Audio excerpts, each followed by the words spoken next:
Yeah. Thank you so much for coming to my talk. And today I'm going to be speaking about psychedelic identity shift, which is a paper that I recently published in the Kennedy Institute of Ethics Journal, and specifically thinking about my role as a literary scholar, because I have a PhD in comparative literature, and talking through how I used those skills and that training to analyze qualitative reports from a clinical trial. So, and just as some context for how I got involved in qualitative research, I was doing my dissertation looking at Humphrey Davy's 1800 nitrous oxide research and analyzing the reports that were generated in that context. And then Alex Belser, who was working with the NYU psilocybin for cancer anxiety study, put out a call. He said at the time that it might have been the first open call for a position in psychedelic studies, because previous to that, when 2 research fellows were brought on, it was sort of word of mouth and who people knew, but they posted it, and I looked at what they were asking for. It's we have these reports, really fantastical, unusual experiences, and we're trying to make sense out of what's significant here. And so I was like, well, I read trip reports from 200 years ago, but it's essentially the same skill set. So my broader work, I'm really interested in bringing in the humanities, both in its own right, as studying psychedelic literature, for example, but also showing the value of these other disciplines for psychedelic science specifically. So this paper, we were looking at the essentially the marquee psilocybin for smoking cessation pilot study out of Johns Hopkins. And so this is a historical study. The original paper was published in 2014. And we were kind of reevaluating. It was the first paper to systematically look through the reports that were generated in the immediate 24 hours after the dosing sessions. They had not been comprehensively studied until this paper. But what was really interesting to us as a team, maybe I'll skip forward a second. So the top 3 authors were who I was working with closely, and then the other authors on the bottom were people involved in the previous iterations of the research. But Aiden, during one of we actually weren't originally going to be focusing on smoking, because there was the proportion of what people focused on tended not to be focusing on smoking when they were describing their trips. It was a minority of the reports were talking about smoking. But as qualitative research works, you kind of notice things and talk about it and loop back around, and it can be a circuitous process. And one day, Aiden kind of looked up when we were having a meeting, and she was like, why do so many people talk about, I'm done now, I'm a non-smoker, I realize that I'm a non-smoker. Is it coincidental that people keep using this language? Or could it be that there was some suggestion from the therapist or the context of the trial that was encouraging this interpretation? So I thought it was a fantastic question, and I reached out to the PIs of the study, and I said, could I see, do you have any treatment manual where you described, how you interacted with the participants? So this paper ultimately arose from that conversation. So just before I describe more about the paper, this was the data from the parent study, and it's part of what has really launched, is one of those early papers that really launched the current enthusiasm around psychedelics, because there was so much improvement relative to the last column here is the typical smoking cessation after 6 months. And so you can see immediately there was 80%, and as time went on, even the long-term follow-up was significantly better than the typical outcomes. But so as the team of people I was working with, so I have a background in comparative literature. The 2 other authors are anthropologists. And so we approach narrative differently and are kind of interested in different kinds of questions than scientists, are traditionally trained or even incentivized monetarily to think about.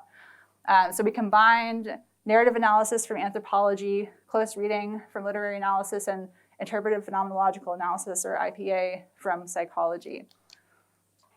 And what we ended up doing was triangulating the narrative reports with the treatment manual and retrospective interviews from Tassin Noorani's study that happened before this paper, and also ask questions of the people who were involved in the trial. And our analysis really integrates these different sources of information. And what we found, where there was this through line between the ways that addiction and the mechanisms involved in psychedelic therapy were framed in the treatment manual with the kinds of interpretations that we were seeing study participants produce as a result of their, describing their experiences in the study, which suggests as something that has been mentioned before. So the reason I have water here is that Robin Carhart-Harris was a lead author of a paper looking at LSD and suggestibility, and they found that if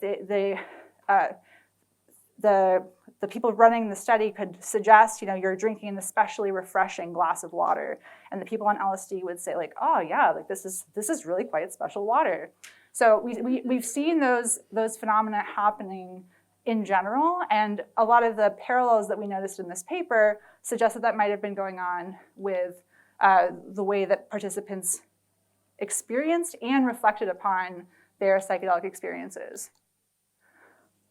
And suggestibility was operationalized in the study in a number of explicit ways, including autosuggestion. So there were guided imagery exercises where people were asked to, it's essentially like an evocative, descriptive visual script that people are asked to kind of envision as the script is leading people through. And I'm gonna focus today looking at one of those guided imagery exercises. So I'll come back to this topic.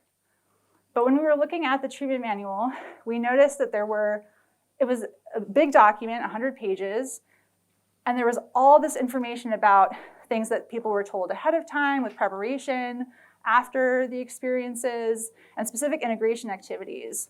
And the therapeutic approach was based on the Quit for Life program, which is a CBT self-help program for smokers. So drawing on an existing approach in non-psychedelic smoking cessation treatments.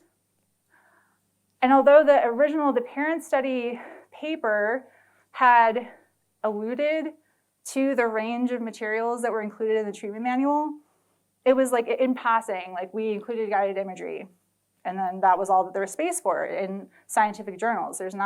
There's due to structural factors in terms of scientific publication standards and what people have room to say, these extra pharmacological factors don't have a lot of space in traditional scientific papers. But these are just some of the things that were included, and that participants said many of these were really important in their experience of quitting smoking through psilocybin. And several of the things that were included are these mnemonic devices, where it was an approach to thinking about either the nature of a craving or the nature of addiction that people would carry around like cards that had this information on them. And it gives this impression, that the smoking, so I'll just read through. So the first one, the nerd program, this cigarette is giving me no satisfaction. This is an unpleasant experience. This cigarette is making me feel rotten. I'm losing the desire to smoke. So it's a kind of an attempt to auto-hypnotize, as people are like, I really don't like smoking. I really want to quit smoking. And just really trying to emphasize that there is this programming that you can disrupt by returning to these ideas. So this is one level that these ideas appeared. And as I was looking through all of this framing around addiction and identity and the ways that identity undergirds the behaviors associated with addiction, I was curious because as I said, I'm a literary scholar. I turned to the literature on smoking cessation because I was like, where's all this identity stuff coming from? And it turns out that in the field of smoking cessation, there's been a lot of frustration that it's so hard to find ways of helping people stay quit. So there's a high incidence of relapse. And one of the only things that they've been able to find that actually correlates with the ability to stay quit is when people are able to successfully transition from an identity of a smoker to a non-smoker. And you can think about in some of this literature that allude to, for example, a vegetarian, where if you identify as a vegetarian or a vegan and you're walking down the street and you might have a moment of a whiff of a hamburger as you're walking past a restaurant. And the thinking goes that if you identify as a vegetarian or a vegan, that puts like an extra weight on the scale of being able to say, I'm going to keep walking. Whereas that momentary temptation, if your identity isn't around avoiding that trigger might eventually lead to resuming the behavior. So there's justification in the literature why it would make sense for the treatment manual to really emphasize this identity shift process. And I mentioned the Quit for Life program that the therapeutic component was based around. They have a catchphrase that's, don't just quit, become a non-smoker. So the emphasis is really on encouraging people to shift their sense of self from a smoker to a non-smoker.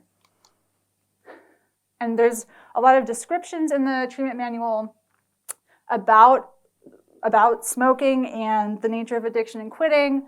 And so it will say, like, when you have these rationalizations, like, oh, I can have one cigarette, just this once, I'm at a party, and I'll stop again after this. They say this is the old nicotine addiction and pro-cigarette programming trying to trick you into relapse. Don't be fooled.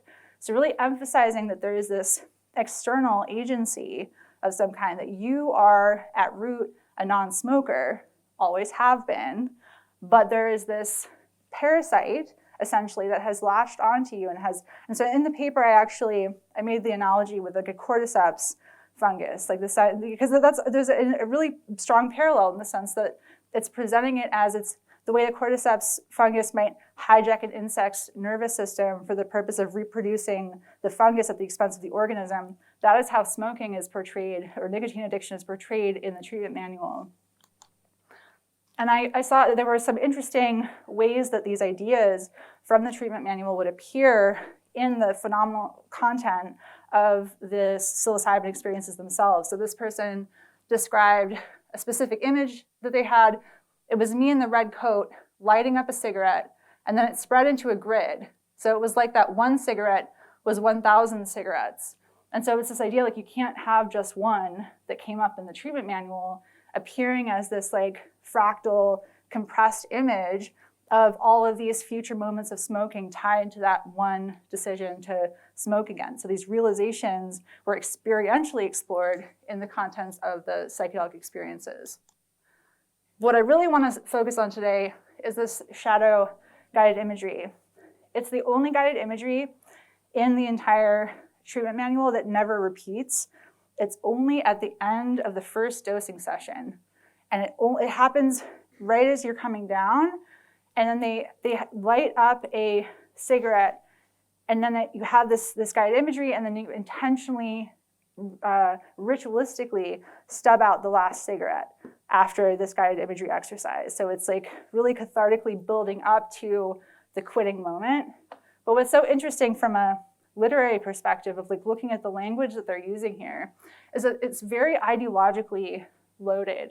So it starts out with this beatific, beautiful, refreshing landscape where it's repeating this language throughout of, I'm strong and clear and free, and you're in this meadow and you're overlooking this beautiful scenery and everything. You're breathing in and it's refreshing and beautiful. But then after that, the person, because the smoker in the study is asked to envision as if the script is them. They suddenly look over at this friend who appears in the field with them, and their friend is free and clear like they initially felt, but they feel like they look at themselves and they are clouded in shadow. And it mentions that I stand in shadow. Amazingly, I actually find myself in a shadow. The shadow looks familiar. I watch it more closely and recognize its nature. It is nicotine addiction, foggy gray. With surprise, I realize the shadow wants me to smoke.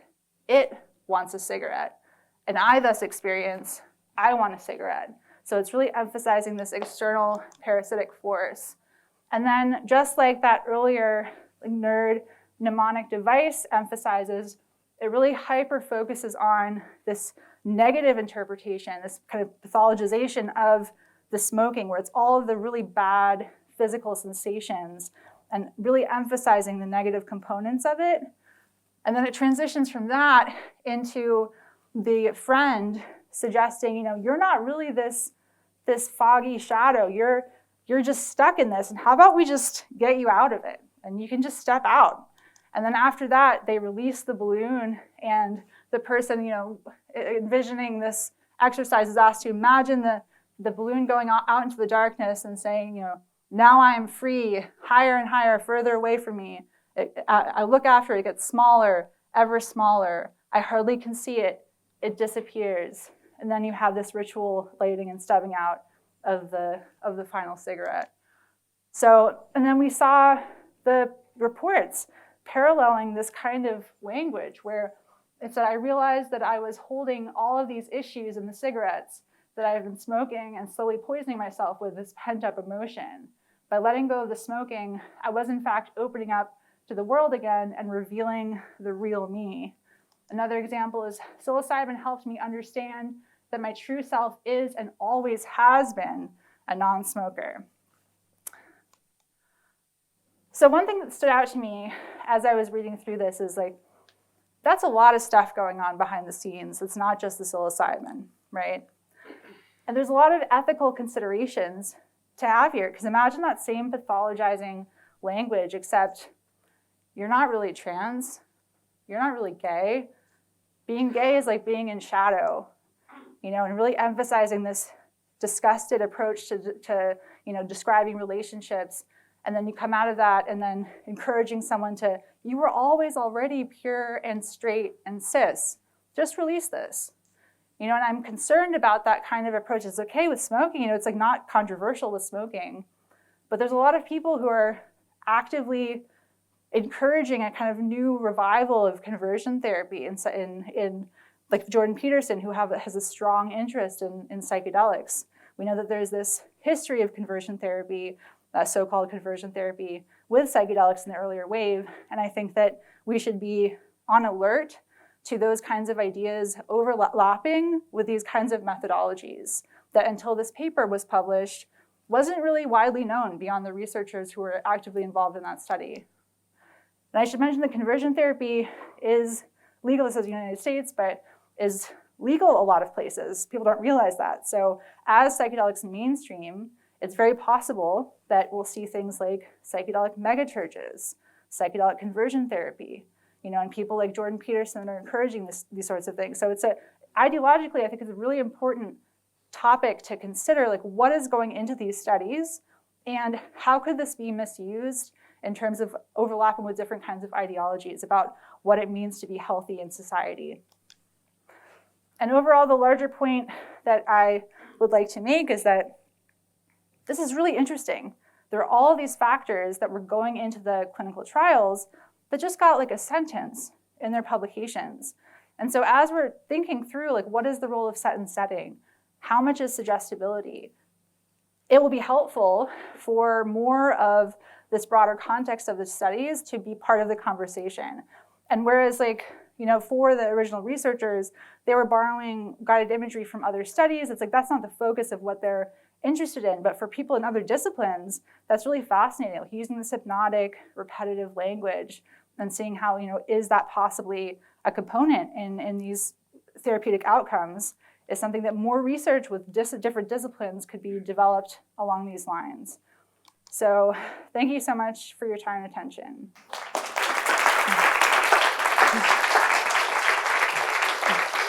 And just